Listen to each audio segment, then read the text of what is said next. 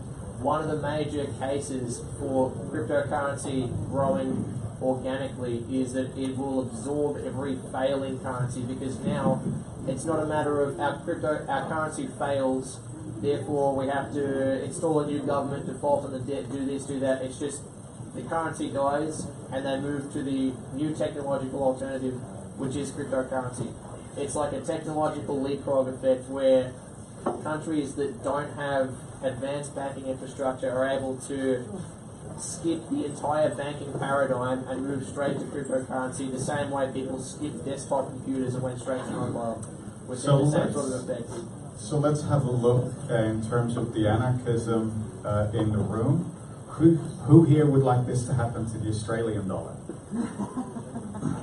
Okay, there's a few anarchists here. But the US dollar first. Yes. I'll second the US dollar. US dollar first, and then a few other currencies, and then Australian dollar last. That'd be nice. Maybe the euro break. We want the US last. Just take out a massive Australian dollar loan when you want to write for the Australian dollar, and then you pay them back with like 0.3 Yeah, that's right, we do. How can cryptocurrency be used to replace governments? You can't. See, How question. Cryptocurrency, not cryptocurrency itself. That really doesn't seem like quite the right question. I think cryptocurrency. What about One of the If it has governance, it's good. If it has governance protocols built into it where people could theoretically use the balances of that cryptocurrency to vote for their leaders, then it could theoretically replace some of the functions of government. But we don't need leaders to do that. If it produces its own money for inflation, then you can use governance to vote. That. Yeah, to vote for where the money goes in society. Yeah, the main role of government. You can tax and all that sort of stuff automatically. Yeah, but the main role of government is the monopoly powers. Around different Violence. Yeah, but the government I think police, you military. cannot create I think that's the more framework.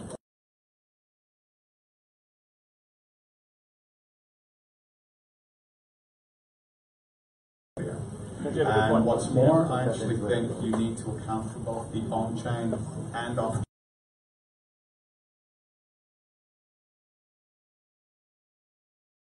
Chain governance, it will happen anyway. People will come to agreements in the real world, and unless you have a process and a protocol for doing so, the most authoritarian voices will dominate that conversation.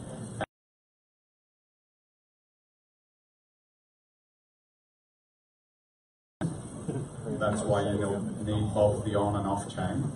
However, there's a difference between governance of that particular economy and actually replacing the functions of government. And I think replacing the functions of government still requires a fair amount of bloodshed. The thing is, I don't think we're there. Not violent, not fundamentally, a government doesn't actually govern. What it does is it allocates money that it extorts from people instead of. That's exactly what. So essentially, what we have in the world is over 200 businesses that have the business of extorting money from people through threats of violence. And they have a monopoly on the use of force. So the way cryptocurrency can be used to replace governments is by allowing people to voluntarily choose how the inflation of a currency is distributed for public services, or allowing people to choose through on-chain voting how their funds are allocated if they were to pay a voluntary subscription service for such a government. So what a government really does is it doesn't actually do a lot. It's a nexus of contracts between the people who build the roads, their companies, the people who service the military, their companies as well, the people who provide healthcare, yeah, their companies as well. They just pay private companies to do the job for them. and have a lot of public servants as a layer between them to act as a bureaucracy, people that find a job and can't get fired again. They have a layer of allocative inefficiency that can be replaced by having some level of direct democracy over how a pool of money is distributed. And instead of charging taxation on income, what you can have is inflation instead of it going to fund wars that are unpopular. So the way that wars are funded is through debt. They can't raise taxes to support a war, so it's got to come through debt.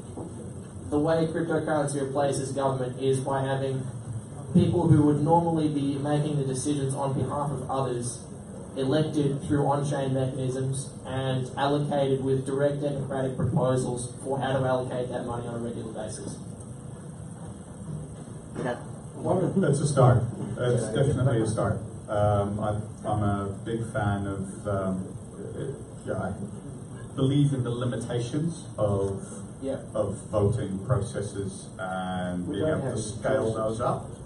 However, if you use that, if you are voting for policies directly rather than representatives, that's what needs to happen. And potentially have delegative democracy or liquid democracy is another term for it, where you can delegate your vote, but you can rescind that delegation at any time, and potential for citizen juries for particular issues and particular policies, so that you have a smaller pool of people who can actually invest the time and effort to come to an accurate conclusion about the best option to pursue, rather than having 28 million people decide on something that's not going to make any difference without having all the information. I believe there's another comment from the back. This man wanted to say something? I lost my train of thought. Look, I'll say a few words then. There's a microphone right here. In the meantime, if we take away the corruption of the current monetary system, whereby the central banks of the world are all privately owned, so that there's interest charged on every penny that comes into existence, and yet the money that comes into existence is created against the creditworthiness of the people of the country. Therefore, it's their product. This is not communism or socialism, which is the cat's cry of the bankers. They always scream, oh, you're a communist or whatever. No. If it's your property, it's your property. So the money is just a commodity that's used to represent the value that the people in the country create. So it is their property. That's not a communist manifesto. It's just their property. So it's created against their creditworthiness. They shall be the ones via their government to say where it'll be spent. Not allowing privateers, racketeers that own central banks, and believe it, whether you believe it or not, the Reserve Bank of Australia is privately owned as well. They try to obfuscate that. Our corrupt government tries to obfuscate that on their website, but it's a fact. Anyway, so when we take away that ownership of the money power from these criminals, most of these problems will sort themselves out by attrition as well. And if you want to look at how well a country runs without a government, you only have to go as far as Thailand, where for nearly 12 months they ran without a government and ran very, very well. So we all think that government's essential, but have a think about every law that's been enacted in the last 30 years. They've just taken what was a great country and was one of the wealthiest countries on earth into bankruptcy, moral bankruptcy and physical bankruptcy. That's how much we need a government. Hang the bastards is what I say. On that note, back to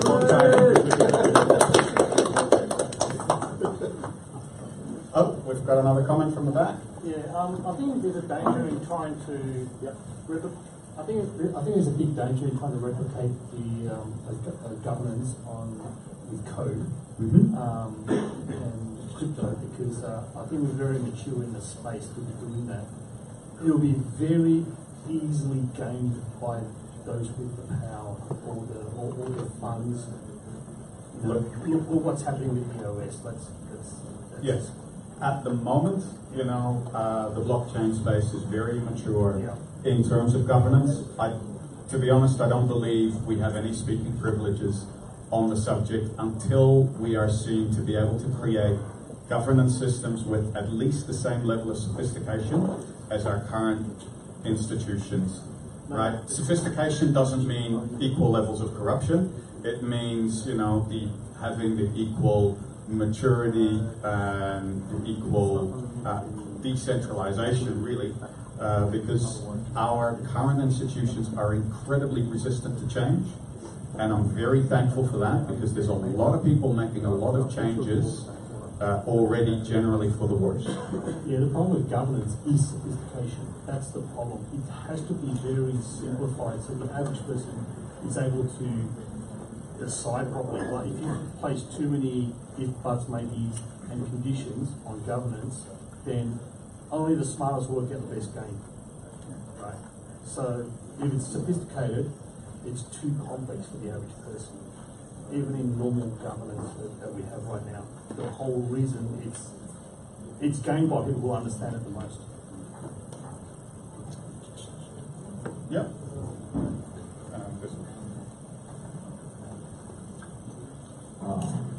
Yeah, but the voting process.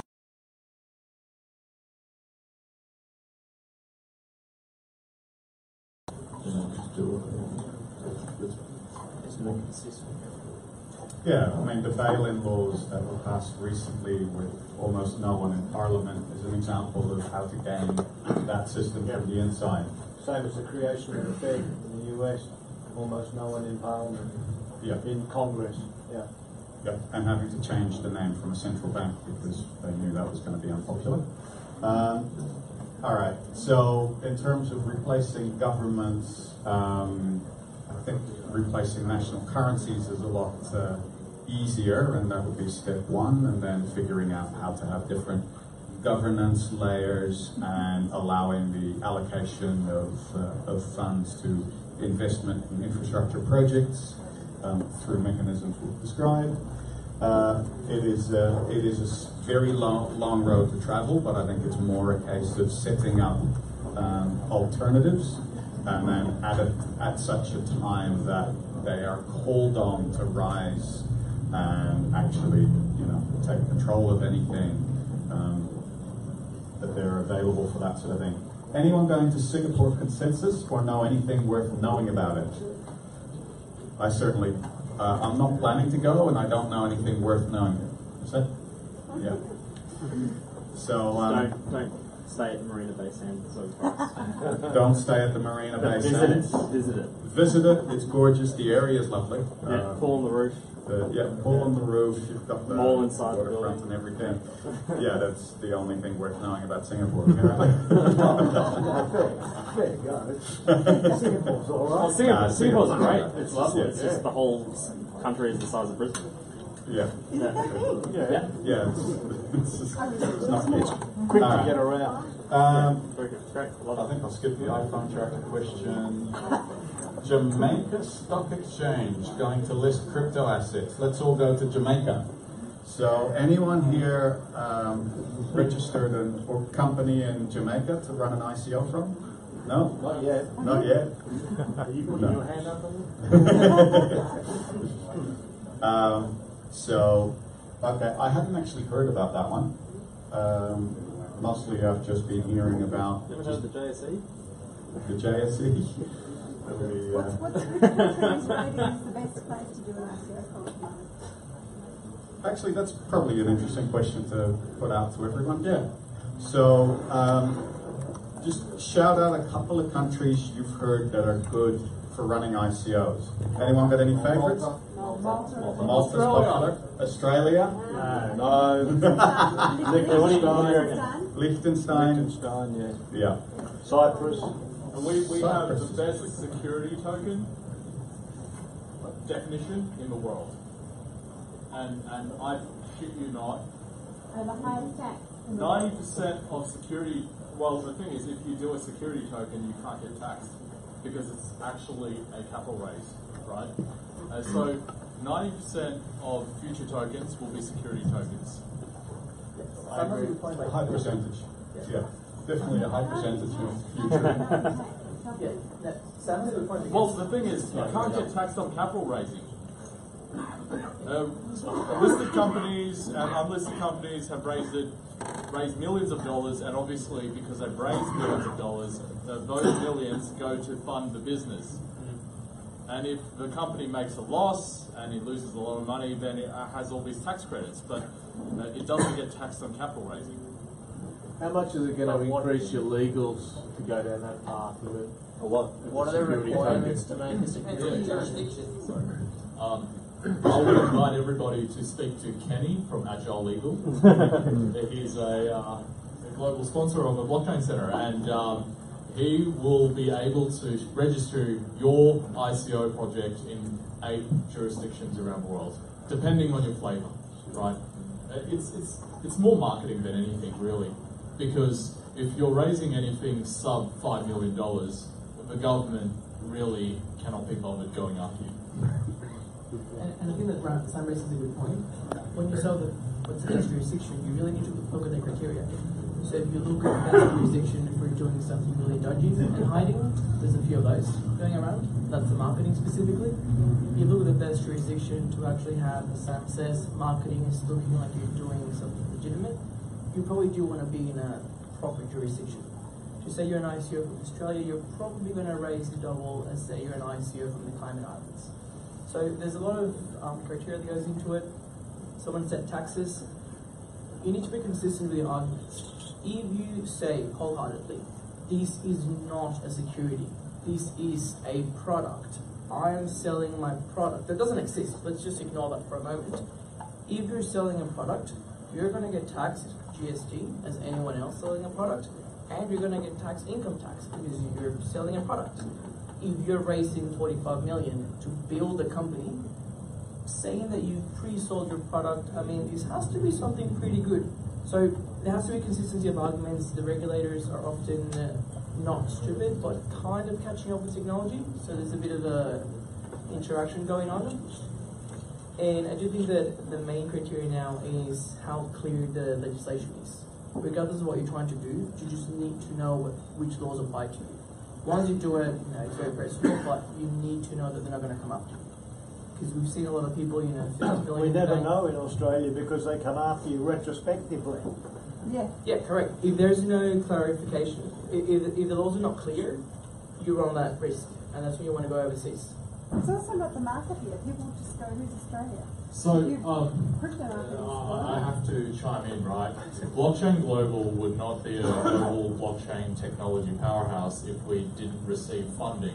And we only received funding because in 2014, Australia put out the most comprehensive tax guidance in the world on how to be taxed when you mine Bitcoins, trade Bitcoins, as well as how you get taxed if you actually use Bitcoins as a goods and services exchange. Zero tax in other countries? Well, the thing is, zero tax in other countries equal no regulatory guidance. And also, zero tax, it's a bit of a shambles. We're talking about 2014 here, right? If you live in Australia and you're... Sure. So today, there is a place called Anguilla. Beautiful. It has sunny suns and beautiful beaches, and we have been driving the establishment of a special economic zone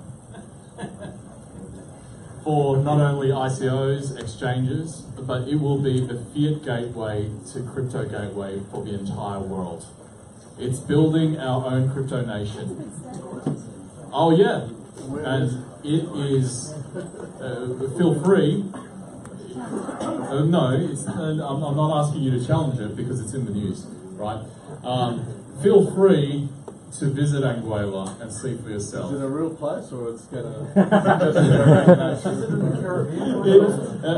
We told the Anguillians that this is your Wakanda. Look, all I can say is, sorry. If you don't know where Anguilla is, right, you're not from the crypto world. The thing is, right, we're talking about Australia here. We're talking about Australia and how we are leading in regulation. Having regulation is not the same as having no regulation. Just incorporating your ICO in a place that has 0% tax and no regulation doesn't mean you're protected. There's countries like the Sorry? Just to add to that, if you're in Australia and you're operating in Australia and your company's central management is in Australia, you will get taxed here. You can do everything you want in a low tax jurisdiction, you'll get taxed here. If your residency is here and you're the CEO and you claim to be at YBF or the blockchain center, they're going to come after you. Not just to tax you, but for tax avoidance as well. So I'm wondering how much of the money's raised in the blockchain ecosystem from Australia, and I'm looking at this and going, wow, that's a lot of retrospective tax liability. And you know what? We wouldn't even be at the forefront of the ICO and blockchain ecosystem if it wasn't for the 2014 tax guidance, right? I just have to say, right, the 2014 tax guidance allowed for the world's first listed company in the world, right, sorry, I said world twice, right, and that is DigitalX, to list on the ASX. Sure, the price of shares went from 20 cents down to 2.3 cents, but we then resurrected it. So we have to thank the Australian government for, and I know that there are libertarians in the room, right, for pushing us to the forefront of regulation. Standards Australia leads the global ISO standards. CBA leads the world's bank's tokenization effort of bonds in the world, right? I mean, I said world twice again, but my point is, right, as libertarian as they come, I used to be one of them. What happened? The regulators ended up creating the most friendly regulatory ecosystem. You can't beat them, Joy. In the world, in Australia, right? And I know, tax is a different issue. Tax is a different issue. Having the green light to say you could do it, but we'll tax you, is not the same as here's a 0% tax region and you could do whatever we want and we don't really care. And maybe we'll care later once the US government weighs in, right? But it is fundamentally different.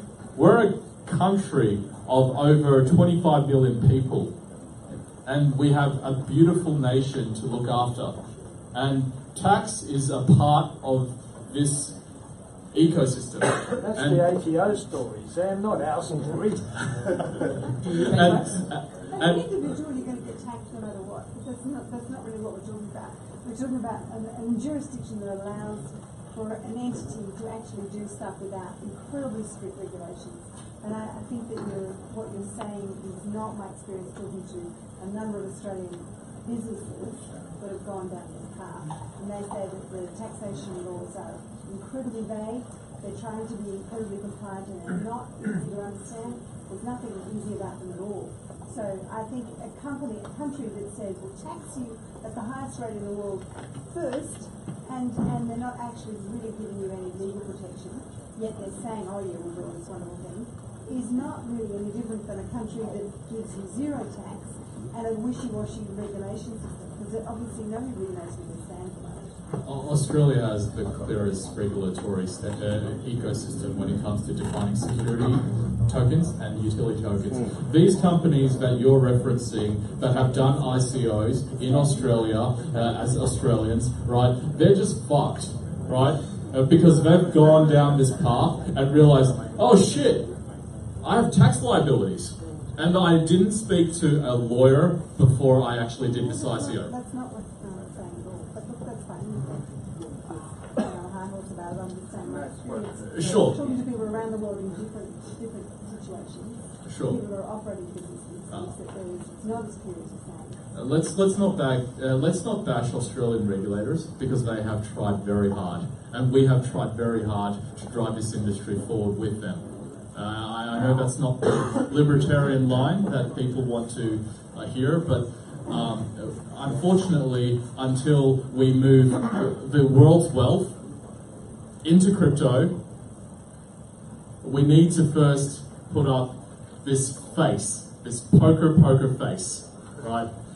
So I'll let you get back to it, but you know, I really hope that everybody supports and interfaces and integrates, as opposed to just unproductively tear down the regulators every single time they put vague guidance forward.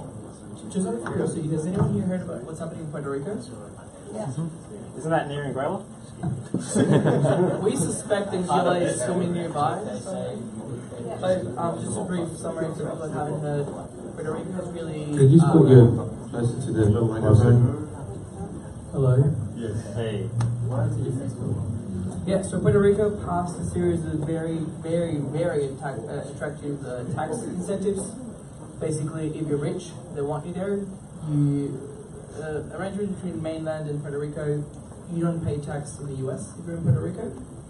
So basically, now that the island is getting flocked by all these multi-millionaire and billionaire crypto enthusiasts who have a vision for the island and are actually planning to do... Can you all hear me? Planning to do a whole bunch of quite visionary stuff like flying supplies to people and powering the island through who knows what weird stuff. People are quite sensitive about it.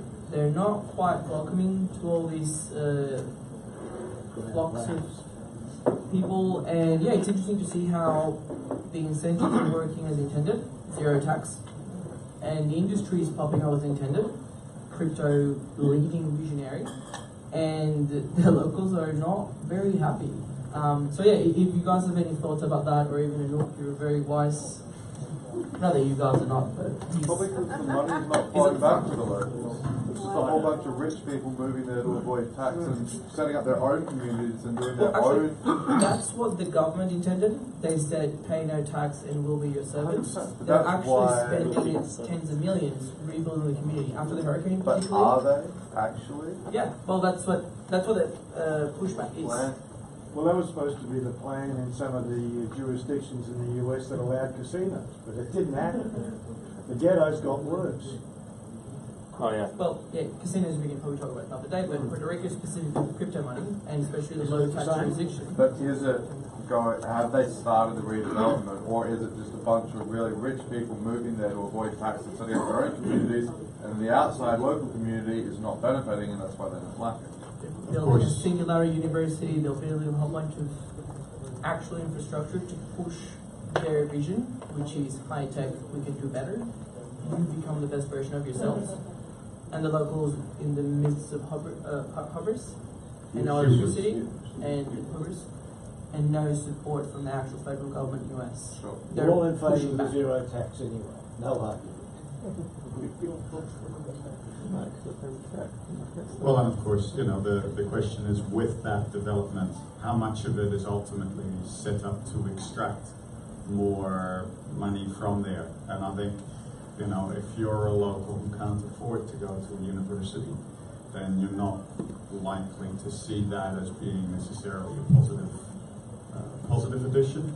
I don't know, but it's definitely one of those things where, you know, over here, you see a lot of neighborhoods that are gentrifying, which basically means people with more money are coming in, driving all the prices up so that the people that live there can no longer afford to live there. And I think that's, you know, the result of an influx of more money into an economy is not necessarily a good thing for the people that are there, unequivocally. I may agree with you. I guess if we were to draw a parallel, what if we see Australia as, hypothetically, as a parallel to Puerto Rico? We say, fuck it, zero tax on all crypto, and we become the go-to island for all these crypto visionaries. Oh, everyone changes your mind suddenly. If we do it to someone else, evil, but we don't mind the same thing coming our way. Like, I guess it's just an interesting way to see how regulators have a role. Let's be honest, the Puerto Rican government tried to be easy way out. We'll just get the rich people in and we'll capture money that way. there's no regulation whatsoever. Like these people are literally going to recolonize the island. That's what they're doing. There's no other way to put it. And which side you end up in is just a matter of luck. So regulators have a role, for better or worse. And yeah, it's just an interesting example of things that are actually happening. And apparently in Gila as well, but don't know much about that. See, now if I was homeless here, or if I was, you know, a street sweeper or someone who actually did physical labor but wasn't able to upscale in that way, then I wouldn't necessarily think that, you know, ICOs coming here and paying zero taxes would benefit me positively in any way. So eventually, it will have to eventually. Yes. Look at Abu Dhabi. Yeah. So if there's, You mean all the slave labor there? They get paid really well. Because they're getting billed on slave labor and money laundering. I'm sorry, anyone We're not in poverty. I know the Abu Dhabi They are not in scene pretty poverty. well. The money laundering is what They're still So is there. Miami. Miami's beautiful. All those shining buildings. Yeah, Drug terrible money. working Drug money. conditions. Wonderful But stuff. people still go there because it's better money. Because than it's what on the they way get to in Europe. Ireland. Don't get us wrong. Like, Yeah, no. You're one of the really best looking networks at in the world. where they're coming from. They wouldn't go if they weren't in dire need. That's why Yeah, they that's go, right. and they have farms and how they've managed to buy from those what we consider abject conditions. But it's the same in Singapore. The entire service industry is supported by people that come off the island onto the island with no possibility of ever living there. But their home life, when they go back, it's then a lot better. They've put their kids through education, and so you can't look at it from your own viewpoint. You've got to look at it from what each person is trying to do to survive in what situation they're in. I think that's about all we have time for this evening. I want to thank everybody for their participation tonight. It went all over the place. It was a fun discussion. Cheers. just before you go, guys, we've got a team visiting from Singapore. They're at the back tonight, but they will actually be presenting tomorrow at YBF. They're the BridgeX network, and they've got a really They are presenting in about 5 minutes. Yeah, they're tonight. Yes. They're presenting both nights. All right. Everybody, thank Anouk. Thank you so much. I'm not going to stop now, but who wants to do some 90-second pitches? Anybody? Is anybody interested in doing 90-second pitches anymore? Any ideas? Any collaboration you want to get into? Any events? Any news reports that you've seen? Any articles you'd like to share? I guess not. Yeah, I just need to have the time. Anything? But yeah, I do. Are you sure you don't want anything? Anybody? We are going to go to our sponsors. Just one question though. Did anybody read the report from Boyd Cohen about the top 10 blockchain cities of the world? What do you got? Oh, it's there. I'm just seeing if anybody does, so we can maybe talk about that next week. Oh, okay. Anybody want to guess which one it is? The top. Number one blockchain city in the world. No. Somewhere in India. No. Singapore? No. Singapore. Dubai came second. Melbourne didn't come in the top 10. Nobody in Australia did. Nowhere in Australia. Was Seoul on the list? Seoul was not on the list. That's interesting. Look at the metrics that they use. Yeah. What is it? By blockchain city. It's a blockchain city, not crypto city. Like Melbourne in the CCN report said that Melbourne was in the top 10 of crypto-friendly cities in the world, but not blockchain cities. Yeah, what do they measure in blockchain city? It's a vague term. Like the amount of money, or the amount of companies, or the amount of money raised. There's a lot of different metrics that go into that. Yeah, so have a look at the metrics in the I'll report. read the report. I won't ask what So Boyd Cohen is the researcher, and he's coming here next month to present about smart cities. That's why I was bringing that up. I don't think anyone talks about Smart cities and blockchain cities and different how blockchain is creating smart cities. All right, so let's get on to the main attraction presentation from tonight's sponsor, and after that we will have more pizza and more beer and wine. So tonight we have WhaleBlocks who are sponsoring, and they are presenting the BridgeX network. So just quickly, let's all welcome them.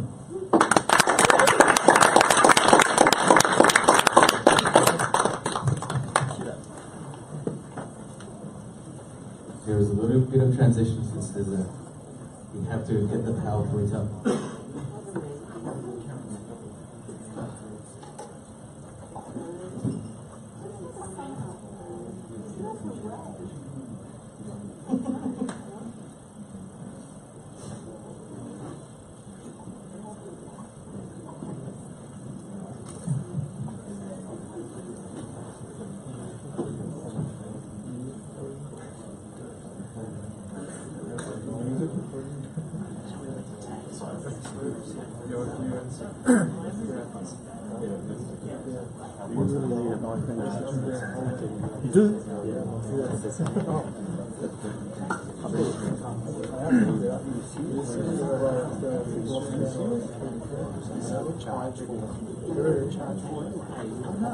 Alright, sponsors for tonight's favorite drinks, everybody, once again, let's welcome Rich X Network.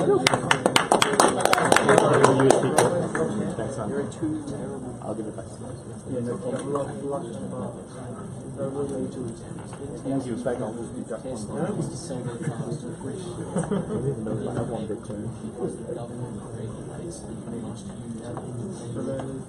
The car dealership. So you have to go through a franchise car dealership because car dealerships are a big foreign constituency. So they put a lot of regulatory rules to make sure they can't eliminate that middleman. They protect middlemen. They put that regulation. A lot of regulation is just designed to facilitate a layer of people who execute regulatory action.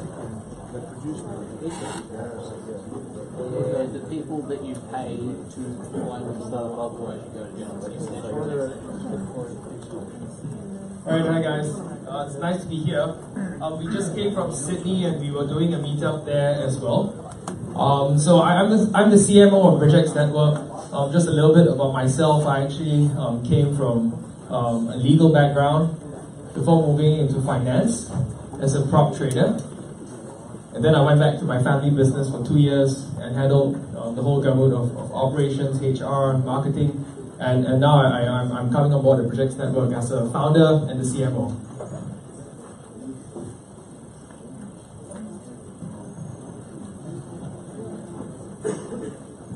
Yeah, so this is a snapshot of what we do at the Bridgex Network. We are essentially building a financial ecosystem of decentralized credit, conversion, and payment solutions. So what we're really doing here is trying to facilitate people that have crypto assets, and we're trying to give them banking functions. Essentially, what you can do on our platform is lend, borrow, convert, or send monies.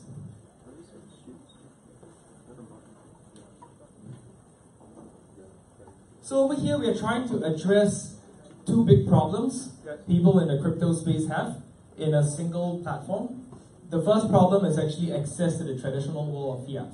So right now, you still see a lack of interoperability between the two systems. You have your crypto world over here, and you have our traditional fiat world here.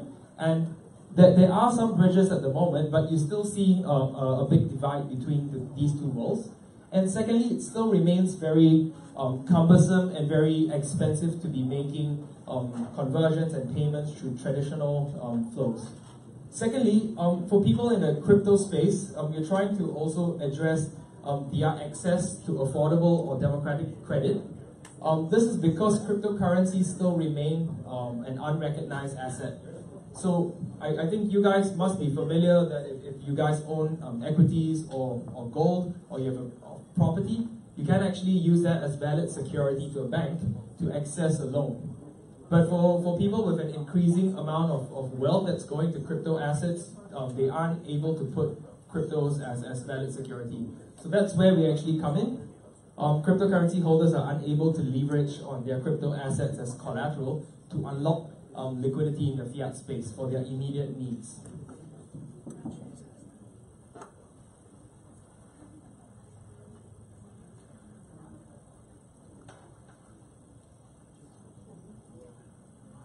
So what I earlier shared with you that are the three solutions that we're going to be offering is essentially decentralized loans, crypto to fiat conversions, and cross-border payments. of the fiat that they've converted to any one of 180 countries that we currently support. To get into a little bit of more detail on our loans platform, I just want to ask the floor here whether anybody's familiar with the concept of collateralized lending. Okay, so you guys are familiar with companies like Nexo, ETHLend, LibreCredit, or Salt?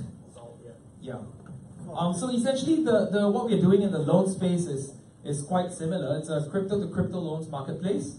And I think for the rest of the guys here that are not familiar with what a collateralized loan is, basically as a borrower, if you are holding on to crypto assets, for example, 100 ETH, you're actually able to take that 100 ETH, put it up as collateral, lock it up as a security for the lender, and you are able to access a loan of maybe 70 or 80 ETH, depending on the loan-to-value ratio that's given by the loan company. So that actually then enables you to take the ETH that you've borrowed and cash it into fiat for your real-world needs, while allowing your crypto assets that you have put up as collateral to appreciate in value should there be a run in the market. This also means that you don't actually have to be selling your crypto assets should you have immediate needs that you have to fulfill. So it's we operate in the crypto-to-crypto lending space. I think the major differences that we see ourselves compared to existing players in this decentralized lending space is that for one, most of the other lending marketplaces are not real marketplaces, meaning that when you go on to their platforms, you can only come on board as a borrower. You can't actually come on board as a lender. So for us, we are going to be operating a two-sided marketplace that allows ordinary lenders to come on board either as a lender to earn an interest on their crypto assets, or as a borrower to be able to leverage on their existing assets to get access to more money. Secondly, the way our loans marketplace is going to be operating would be that we are not going to be deploying credit scoring or looking into the credit history of people. This means that you will be able to access your loans in a fairly instant manner, but that also means that the lenders are going to be fully secured, because whatever that a borrower is going to be putting up as security, it's going to be more than the amount that they're going to be able to borrow. So for example, like I said, if you have 10 ETH, you might be able to borrow 6 or 7 ETH, but that keeps the lenders fully secured, and that allows the borrowers to be able to access credit fairly instantly.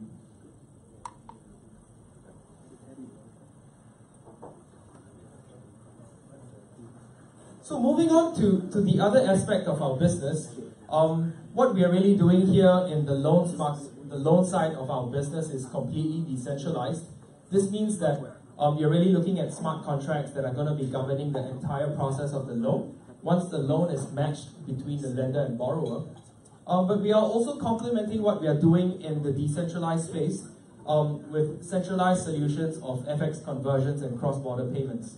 So this essentially means that in the lifetime of a user who uses our entire platform and they take a crypto loan first, they now are able to actually take the loan that you have accessed in crypto and convert it to one of more than 30 fiat currencies that we are already able to offer the conversion into. So you take your crypto, convert it into any one of 30 major fiat currencies, and then once you have that money in fiat, you're able to actually send it to anywhere of 180 countries that we currently support. So this essentially means that on a single platform, anybody in the crypto space with crypto assets is able to deal with their assets in a fairly easy manner and access the traditional world via this conversions and payments. And I'm just wondering here, how many of you actually own cryptocurrencies? Okay, so almost everyone here. And you know right now that with traditional routes of encashing your crypto back into fiat, I trust here that most of you guys are currently using one of the few crypto fiat exchanges that currently exist, like Gemini or Coinex. I don't believe we have local Australian ones. Right. Right. Yeah, and there are local channels in every country as well. I mean, in Singapore we have our own. In Thailand we know there are guys doing it. But for us, we are actually able to do it in any one of 30 fiat currencies. I think this becomes quite special because the way we are able to do it is that we actually aggregate prices from across many cryptocurrency exchanges and from traditional FX pairs. This means that for now, if you guys were going through a crypto to fiat Australian exchange that is giving you Ether to USD, there would be a certain premium that applies because they're getting their liquidity on their own. The same way that Singapore fiat exchanges have quite a high premium, and you see premiums get even higher in more exotic currencies like in Philippines or in Indonesia. So for us, what we actually do is for any pair, for example, Ethereum to Australian dollar, what we actually do is take Ethereum to USD, which is the most liquid pair in the world where we can get very, very good rates.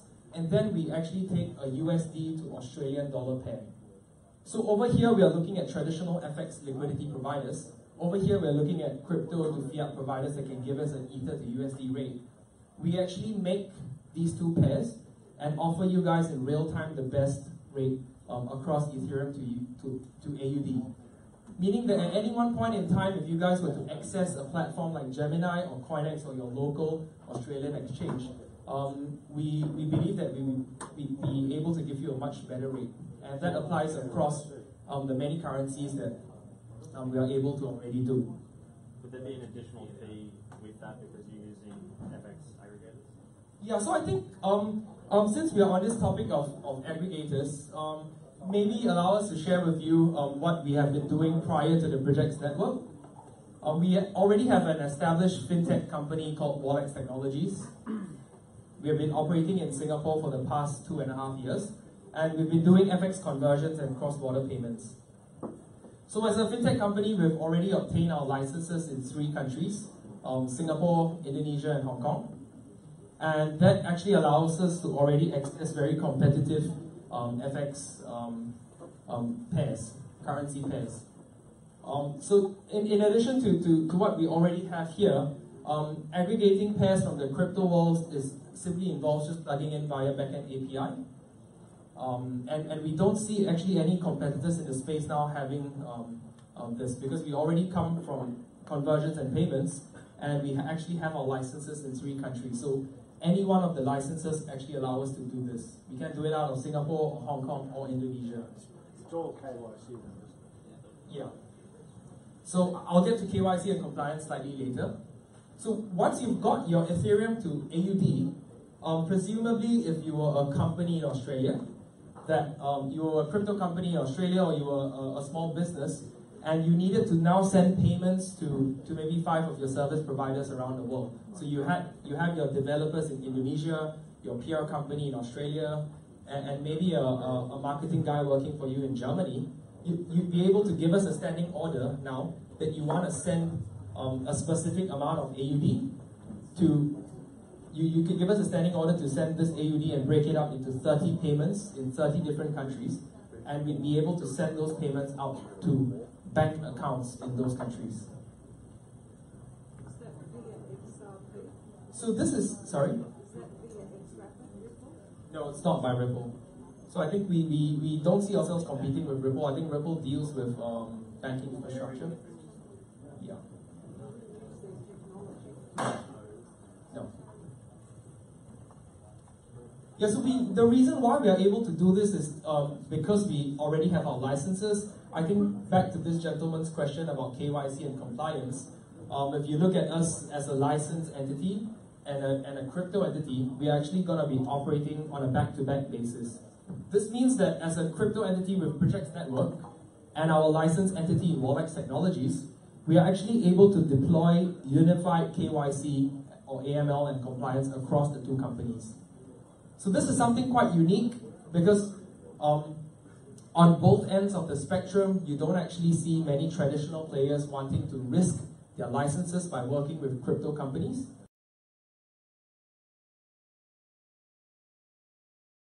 Properly, and the crypto company says, hey, you take my money, and they accidentally take like 1 or 2 monies that subsequently fail KYC or AML. then it actually risks their license and their entire business in the traditional space. And for crypto guys who are in the crypto space, we already know that as a traditional business, it's already very difficult to get a license to do remittance or payments or cross-border payments. So we know that many crypto guys now are talking about crypto to fiat and their intentions to actually get into this rail. But we know it's also going to be something that's going to be challenging, and it's going to involve a lengthy amount of time before they are actually able to do this. For us, we're actually doing an ICO at the moment. We intend to finish it and list by October, and we are already ready with to roll out the solution to the market immediately.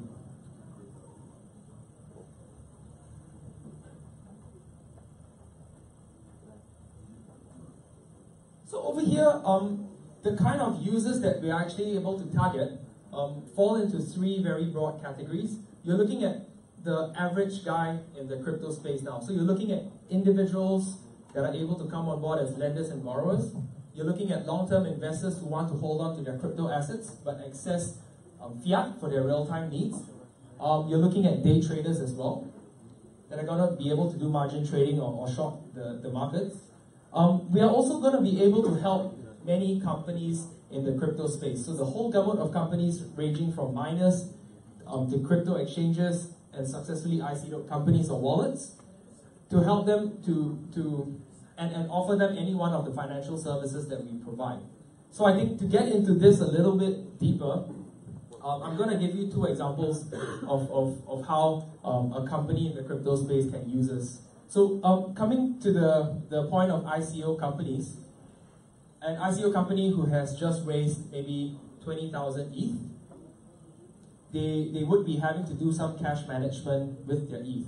Also, I think ICO companies now, even in crypto-friendly jurisdictions, face the problem of setting up bank accounts and maintaining these bank accounts. With the BridgeX network, an ICO company technically would not need to set up a bank account.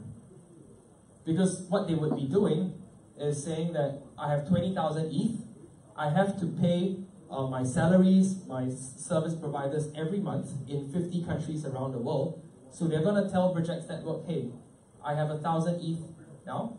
I want you to convert it to 30 different currencies, and I want you to make 100 payments. And we'd be able to move these monies across on a single platform. So this also means that we cut out every single intermediary in the space. There might be a question on our bank accounts and how we are able to deal with such flows, but we are looking at customers who are likely going to be processing small to medium amounts of money. So when you talk about salaries, when you talk about service providers, when you talk about very small and dynamic payments that can be made on a daily basis, you are not contemplating a scenario where right now an ICO company would probably have to go to somebody like an OTC player to convert 1,000 ETH, and he land up with $300,000 in his bank account. That is likely going to raise red flags. But if a company actually is able to break up this payment across the entire month and do it at different times of the day in small payments, it's very likely that these payments are actually going to be able to flow. And even if the banks are going to be questioning what these payments are for, we are going to be able to show them things like salary slips or legitimate payments for services that have been provided. The next example I want to bring you to is our crypto exchanges. So crypto exchanges would actually be able to use our loans, our decentralized loans component, to be able to offer out things like margin trading or short selling. That's because most crypto exchanges right now are still pretty basic, because what you can do is only buy a cryptocurrency there. You can't actually leverage. I know there are some exchanges that allow for margin trading or short selling, but there are many crypto to crypto exchanges that still don't allow for this. So by plugging into our loans part of the business, what they are effectively able to do is to take out a loan to either short the markets or to make a margin trade. The network is also going to be allowing traditional players a very easy way to access and participate in the crypto economy. So I think the few most important kind of traditional players that we are looking at are people like banks who might want to explore lending in the crypto space in an arm's length manner. You're also looking at traditional remittance services or other payment providers that might want to come in and try to offer us more competitive rates than we are already able to provide. And you might be looking at P2P lending platforms as well that might be wanting to explore or transit into the crypto space. The project network actually allows for the whole gamut of players, from individuals to companies to traditional players, to participate in the crypto economy.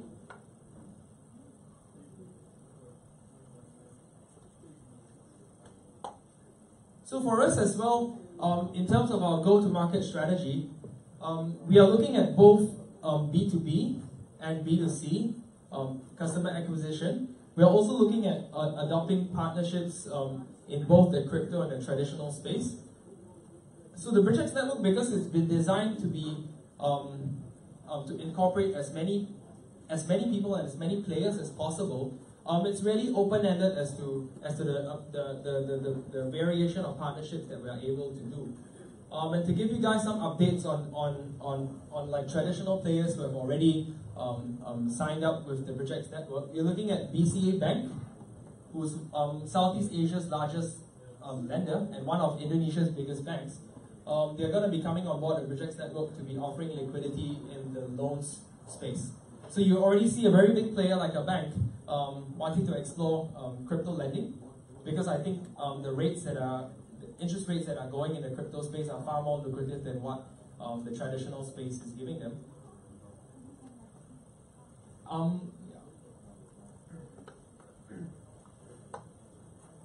So as I mentioned earlier, we already have a good presence in Singapore, Indonesia, and Hong Kong. We've been doing our previous business for 2.5 years in these countries. Immediately upon rolling out Bridgex, I think the jurisdictions that we want to target first are going to be Korea and Japan. I think that's simply because the market already understands what cryptocurrencies are. It's very easy to do both B2B and B2C customer acquisition there. But I think more interestingly, we are also looking at other jurisdictions with a high capital gains tax. So I think in capital gains tax, we're looking at, any of you guys can tell me what the tax like is in Australia? 30%. That's how much you get. No. Depends on what a year. 29, sorry. Capital gains tax? 25%. Income goes up to 40%. Right. Capital gains is 30%, 15% if you hold more than a year. Income. No, it depends on what your tax rate is. It's just income. Capital gains is not income. Capital gains is not income. Capital gains is 30% if it is a capital gain, if you hold it for more than a year. Bitcoin is not a capital gain. No. Right, yeah, but so I mean, aside from Australia, we are looking at many jurisdictions in Asia that are starting to implement a high capital gains tax. You know, the capital gains tax in Korea is very high. It's very high in Indonesia. In Japan, it's 55%. So every time you actually sell your Bitcoin and you make a profit on it in Japan, you'd be looking to pay the government 55% of your profits. And that's on the completion of the trade. So I think for many jurisdictions, and I think more jurisdictions that are going to be implementing capital gains tax, crypto loans becomes something very interesting, a mechanism for people in the space. So coming from my background as a lawyer, I think there's a very clear differentiation here between tax evasion, which is illegal, and tax delay or avoidance, which is not illegal. And taking out a loan with your cryptocurrency assets to be able to spend that money in the fiat space is not actually illegal. Because what you're simply doing is putting your crypto assets as collateral, and you're taking out a crypto loan which you can encash in fiat on our platform. And you might be paying an interest rate over 1 year of about 10%. But that's going to be nothing like the 55% capital gains tax that you're seeing. And especially if you're somebody who's bullish about cryptocurrencies in the long term, then this becomes a very, very flexible solution for people to avoid or delay capital gains tax while holding on to their assets. Also, I think we want to move very quickly into the European markets. As you guys might already know, there are a couple of European jurisdictions that are coming to open to having crypto companies come over. So I think you're looking at some of the Baltic states as well as places like Malta, which are quite open. So we intend to also pursue our routes there with our banking licenses, so that we can at least hedge our risk in getting as many licenses as we can in different countries.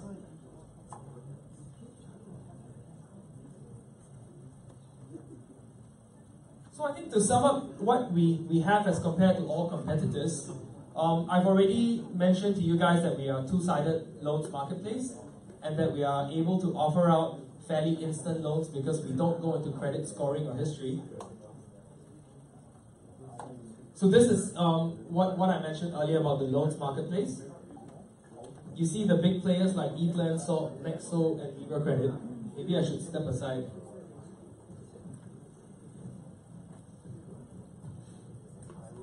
So we only see a company like ePlan that is going to be doing a two-sided marketplace like us. But ePlan has already been existing in the market for a while, and we still don't see very strong growth in terms of supply-side liquidity, or which is a problem. Because I think for cryptocurrency loans, there is a huge demand. You're looking at a backlog that Nexo has, I think, in Europe of more than $1 billion in unprocessed loans. And if companies aren't able to actually come up with sufficient supply-side liquidity, then borrowers in the crypto space will not be able to gain access to the loans that they want to get. Also, I think to highlight where we are in the loans marketplace space in Asia, aside from Libra Credit, who has come out, I think, a month earlier than us, we don't actually see many loans players in the Asian space that are able to actually give good supply-side liquidity, which we are actually very confident of providing to borrowers. And I think secondly and most importantly, in terms of cash management and in terms of the crypto to fiat gateway that we have, we actually don't see any competitors in the space that can offer this solution. So I think a couple of weeks ago at an ETHLend meetup in Singapore, ETHLend actually stated their intention to get into fiat, crypto to fiat lending. But they were saying they were just going to be starting out with regulators at the moment, and we know as a business it's going to take at least 1.5 years or 2 years. You guys also know that the crypto space moves very fast. So a year in the crypto space is a long time. It's time enough for Binance to have become the biggest exchange in the world. So we are confident that with this this crypto to fiat gateway, and with our unified KYC and compliance that we are pursuing to keep our licenses intact, that we'll be able to actually scale very fast because of the immediate solution that we are able to provide. With the loans, what do you do about volatility? So, okay, she asked about loans and what we do with volatility. Yeah, so I'll get into a little bit more detail here. Like I mentioned to you, the loan is going to be a fully decentralized loan. So the loan, once a lender and a borrower gets matched, meaning that we are looking at the same loan tenure and interest rate, that moves completely into the decentralized space. So a smart contract actually matches the lender and borrower, and subsequently everything that happens during the duration of the loan tenure happens with our smart contracts. Meaning that the smart contracts are going to be governing, in addition to the matching of the loan, everything from the loan disbursement, meaning that I take the lender's money and pass it on to the borrower, to loan repayments by the borrower, to all margin and liquidation calls.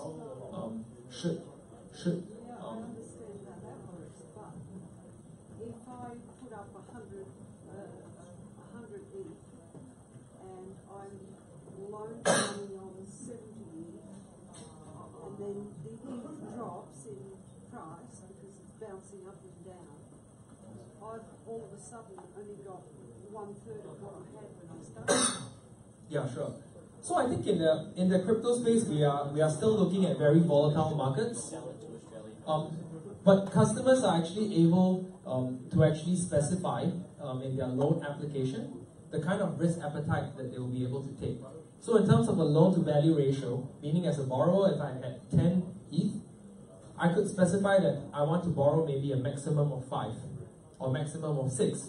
But the platform is not going to allow borrowers, based on the volatility calculations that we have of the market at the moment, to be able to access maybe more than 7 ETH. So our volatility calculations are actually going to be dynamic as to how the market is going to be moving, and we're going to be doing it back 1 month and a forward extrapolation by 1 month. But I think people in the crypto space, I think even for traditional lending, you're already looking at a loan which is always a double-edged sword. So I think a loan in a good market, if you talk about trading, will enable you to make 2 times the profit. But a loan in a bad market makes you 2 times a loss. So I think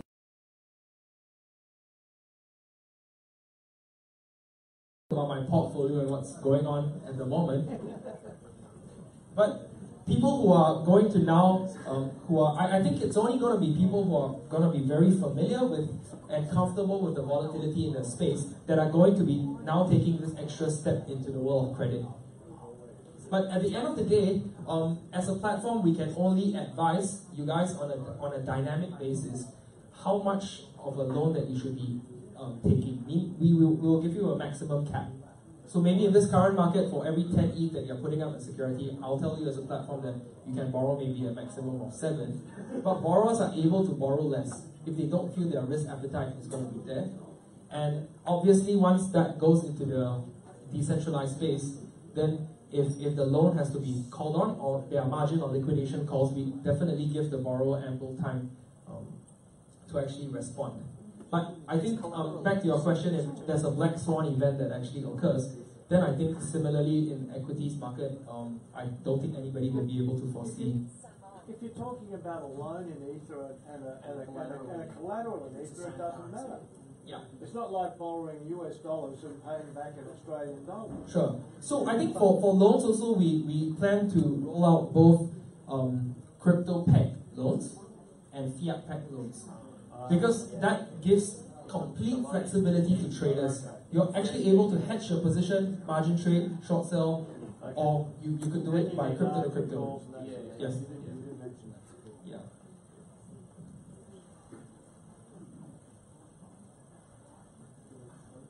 So in terms of a roadmap, I don't want to bore you, but basically we have already been building this infrastructure for the past 2 years, before starting with projects in March.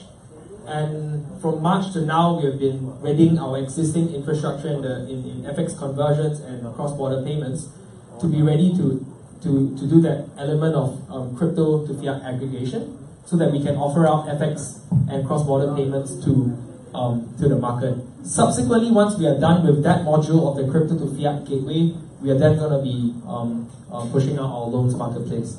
So we also want to roll our modules out in a linear fashion, so that it gives time for the market to warm up to the products. And we see a very, very strong demand for the crypto to fiat gateway, followed by the loans marketplace.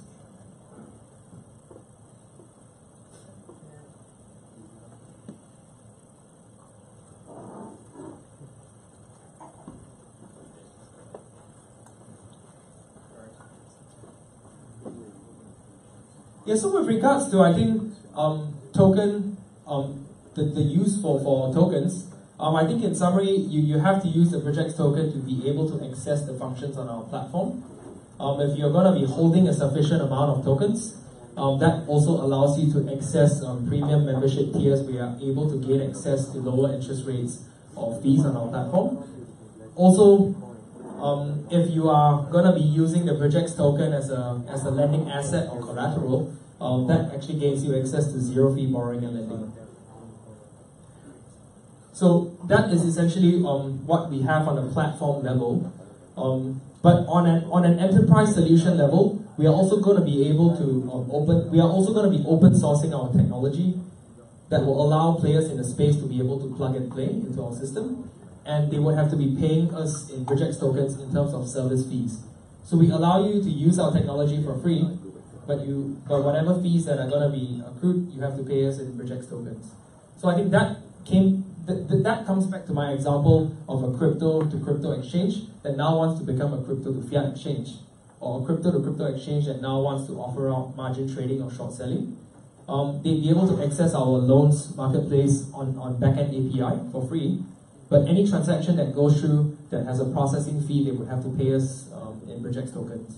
So we are going to be taking on an enterprise level service fees and on a platform level access and network fees. So over here on the slide, this is the management team of the Bridgex network. You're looking at Jody, who's behind over there. Okay. So Jody and Hero are actually the founders of WhaleBlocks, and I've joined them on the journey with Bridgex network. The management team here actually comes from a whole wide spectrum of experience. So Jody and I have good trading experience. Hero was formerly at Yellow Mobile and Green Ventures. So he was in venture capital, looking after Southeast Asian investments. And I'm not sure whether any of you are familiar with this DEX called Kyber Network. Based out of Singapore.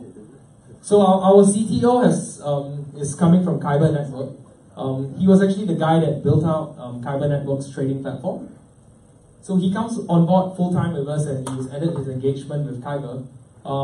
We find his experience very unique in the space as a CTO, because over here we are trying to actually build a very commercial solution for the crypto space. We are not looking at deep blockchain technology here. And Joseph actually has a good combination of both experience in the blockchain space and more than 20 years of experience building trading algorithms and trading platforms. Also, we've got the head of business development from Grab, who's it's a ride-sharing company. And our advisors also come from a good mix of crypto and traditional finance backgrounds. So with Hold On, we actually have the head of FX for Stanchart Bank and an ex-MD of Goldman Sachs that is coming on board as an advisor. He was also the advisor of Kyber Network. We're also looking at guys like Chaikit, who's one of the best in the compliance space in Asia. And we have Casey and Sean from Digix and Ethereum Singapore. If you guys are not familiar with Digix, they were actually the first ICO to raise on the Ethereum platform. So these are guys who have been in the space since 2015 and who have been overlooking developments in the space from then till now. And it's a good mix of crypto and traditional finance guys that we have.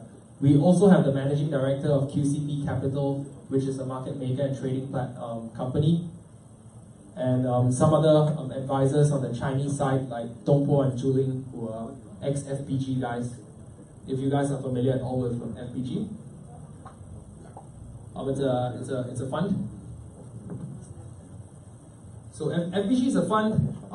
Any of you guys are familiar here with a company called ELF, which is a cloud computing solution? Yeah, AELF. Yeah, so Zhuling, who's the CEO of ELF and one of the co-founders, is an advisor as well.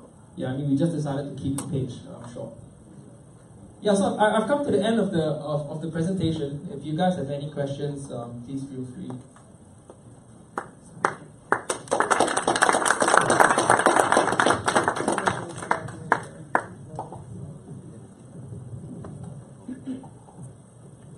Hi, I quite like the idea behind the pitch. First question is, for the open sourcing of the BridgeX network, how are you going to be enforcing the charge in, I'm assuming the asset is called BridgeX tokens, is that correct? Yep. Are you going to be enforcing that through an account membership model to access the API? How are you going to be charging that the fee to access the exchange mechanism there?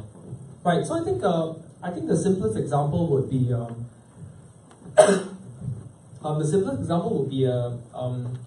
I'll give you an example of a wallet.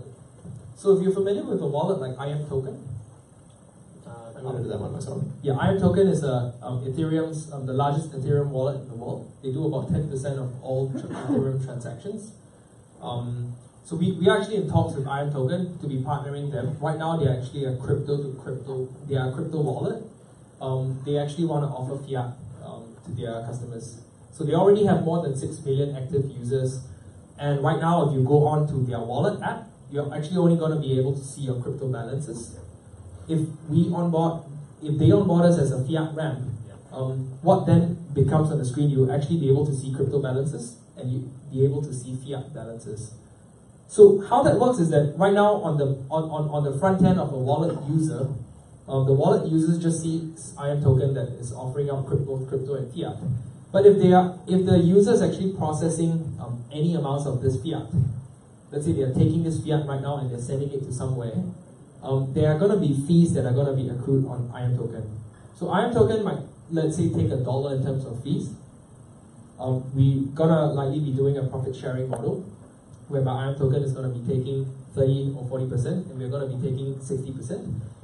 But we are going to ask IAM token to collate these fees maybe on every 2 weeks on a monthly basis, but they have to transact with us in Project token, which means they have to buy the token and pay us in fees because we only accept fees in our token.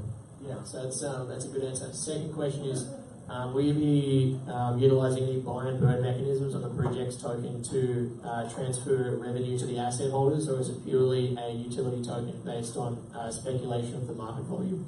Right, so I think in terms of how we see our token, I mentioned to you that there is a little bit of a staking model here, where if you guys hold enough Projects tokens as a member, you'd then be able to access things like lower interest rates or lower fees. Also, if you use it as a lending asset on collateral, that actually locks up supply. But in terms of burning, yes, all fees collected on the network are actually going to be taken and periodically burned. All fees burned? Yes. Oh, that's good. And next, last question, I'll hand it off to some other people. How are you going to be financing the, I think you said 0% interest loans if Projects token is used as collateral? Where is that coming from in order to subsidize the interest that you're requiring on that? Yeah, I think in terms of financing, there are actually other pockets of revenue that the platform will be making. I think a very easy one to show you guys is on the portion of aggregation I was telling you about, where we're actually taking crypto to USD rates and then USD to Australian dollar. We already be actually making those rates. And for fees that we actually be collecting, I also want to let you know that for access to the platform, it's going to be a little bit like Binance. So for users, you guys actually can pay in Ether. But if you guys pay in Project tokens, you'll be able to access a 50% discount. Discount? Yeah. So the trading fee across all trading pairs is discounted with the use of Project's network token? Yeah, something like that. It's like in Binance. Yeah. So operating to a Binance token? Yeah, so we still expect to be receiving a lot of ETH at the start because it takes time for people to start being comfortable with the token. Also, as a lending asset and collateral, it's going to take a while for people to be receptive to that. So we see actually the major supply side advantage here in terms of restricting supply. It's going to come from fees that we're going to be collecting and burning. But subsequently, I think as a lending asset and collateral, that's something that might become interesting sometime down the line. So the low interest collateral loans with Projects token, that's going to be later down the project timeline? Yes. Yeah. So at the start, at the launch, you'll be requiring API users to pay an ongoing fee in Projects token, and then what percentage of that is burned and what percentage of that is retained by the company and then sold? To be honest, in terms of percentages, we're going to be deciding that I think in the next 1.5 months. Okay, very good. Yeah. Final question before I hand the mic off is, do you have a working product at the moment? What do you have that is running live now to demonstrate what you've got? Right, so I was just about to get to that if any of you guys are actually interested in seeing a demo, we already have a demo that is functional on the Koban testnet. So that means that the transactions are already being processed on the Koban testnet. And we are showing it to media, our media partners and our private investors. But if you guys want to take a look at our platform, you can come and find us after the. Is there any guideline on any tell on what the fiat currency trading pair fees will be in the vicinity of like 0.5%? What would you be able to comment on as the fee percentage for trading pairs against US dollar AUD? Right now, it's going to be 0.5% to 1%. But I think it's really going to still depend. So it really depends on which currency pair you're going to trade against. Yeah. So if you are trading against the major currencies like dollar, Aussie dollar, pound, euro, it's going to be around 0.5%. Yeah. But if you want to do more exotic pairs like rupiah, Filipino peso, maybe 1%. That's the biggest spread. But still going to be much cheaper than what the local exchanges are able to offer. And any crypto project will be able to effectively whitelist this and use this in the background of our fiat currency gateway pairing. Yeah, it's possible. Oh yeah, I'll talk to you But later. we do have strict compliance and KYC processes. It depends on the customer passing those processes. So every user has to be whitelisted by you guys? Yes. Yeah, I understand. What would be the KYC process? Does anyone else want the mic, by the way? I'll just ask that question. Yeah. Well, for personal users, we basically need all your details, your national ID, proof of address, documents like these. If you're talking about corporate users, we actually need your company register. We would need the IDs and proof of address for directors and shareholders with 25% and above shareholding. Yeah, well, it will be exactly like what the banking standards of KYC and compliance are required. Because as it is already, if you look at many jurisdictions who are intending to implement good KYC and compliance, like in Korea, all exchanges in Korea are already required to implement banking level of KYC and compliance. So we don't see that as an if. It's just a matter of time. Yeah, my question was more around the turnaround time for like an individual, not a business, to get KYC verified. Are you using a third-party verification system, or is it manual, staff that you're hiring that are doing it? So we do work with compliance softwares. For example, when we scan for sanction list, PEP personnel, we all have it automated. Thank you. Sorry, I'm just going to bring the mic over. I got one for it. Loans. Loaning to Australian companies in Australian dollars. You're a lawyer. What's the legality about that? So I think what would the Australian banks think about that? Yeah, so we just had a question in Sydney last night about that. If you look at how we've actually designed our business, we have never said on our website or white paper that we're actually pursuing crypto to fiat lending.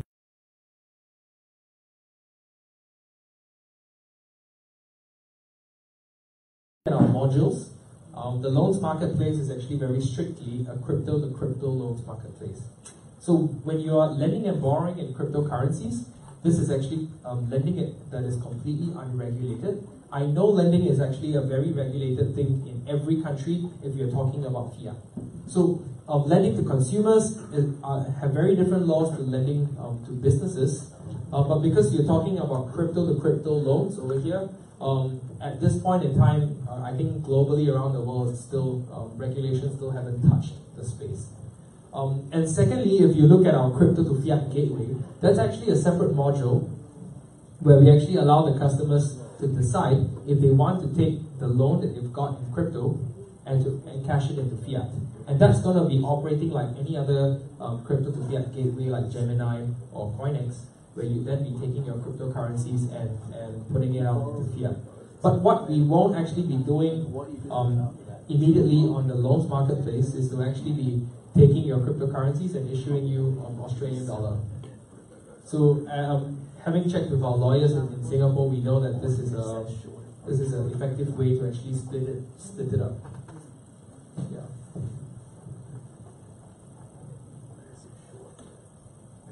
Yeah. Any other questions?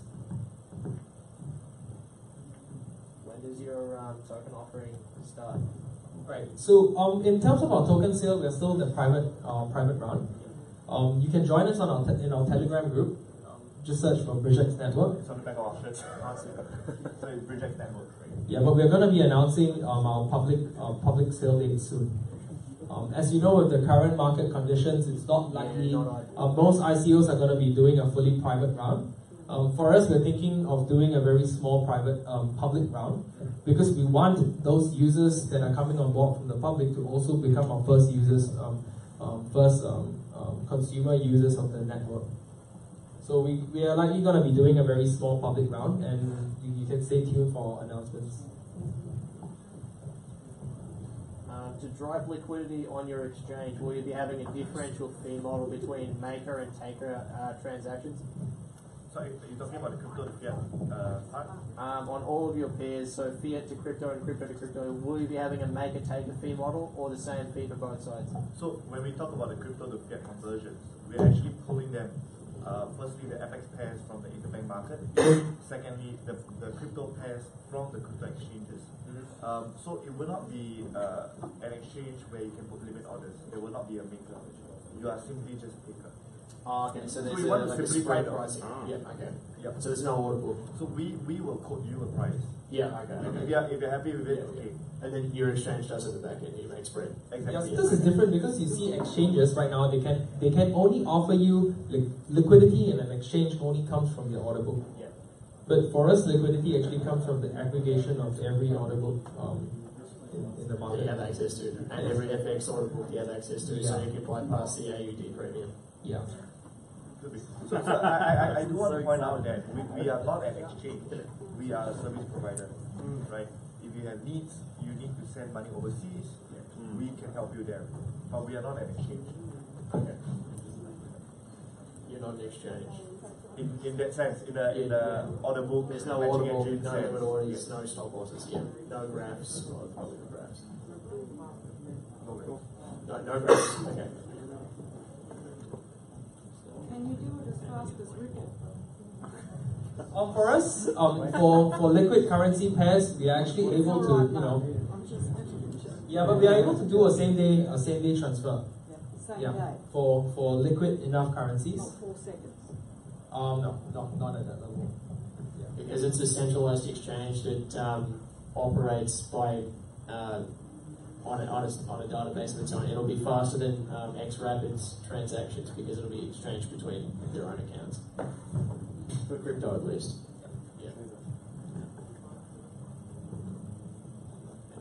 Yeah, so if any of you guys want to have a look at the demo, feel free to come to the front then. Yeah. Alright, thanks. Well, one more round of applause for Bridges Network. Thank you so much. And we'll be hanging around, we will be having pizzas. If you have any questions, please go to them, and I will be bringing out some more pizzas now and chips for you guys, so please enjoy. Remember, we'll have Token Trade here again next week, plus the 29th for our farewell to 85. So thank you so much again. Good night. Keep yourselves warm outside. Enjoy some pizza. May the blockchain be